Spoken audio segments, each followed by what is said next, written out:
ګرانو نازولو ماشومانو السلام علیکم. خدای دې وکړي چې جوړ روغ راغلی وای چې خپل درس ته غوږ ونیسئ. درس به بیا څنګه پیل کړو؟ بسم الله الرحمن الرحیم. آفرین. ګرانو ماشومانو د نن ورځې درس مو د هفتې یا اونۍ معرفي ده چې یوه هفته څو ورځې کیږي او کومې نومونه دي د دغه ورځو.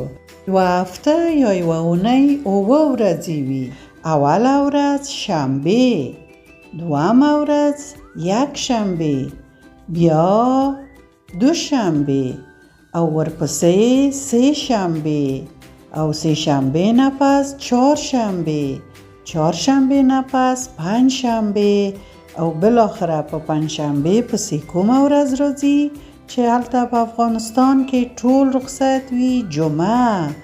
آفرین. د جمعې ورځ په افغانستان کې او اسلامي هیوادونو کې رخصتي وي، خو په اروپایي او ځینې نورو هیوادو کې شنبه او یکشنبه رخصتي وي.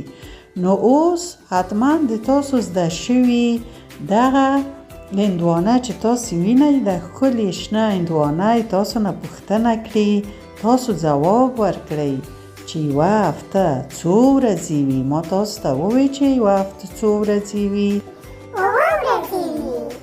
آفرین. 7 ورځې. یوه هفته 7 ورځې وي. نو اوس ووایئ چې کومې ورځې؟ اوله ورځ شنبه، بیا یکشنبه، بیا دوشنبه، بیا سه شنبه او ورپسې چهارشنبه او بیا پنجشنبه او د پنجشنبه پسې کومه ورځ راځي؟ هغه ورځ چې ما درته وویل چې په افغانستان کې رخصتي وي؟ جمعه. آفرین.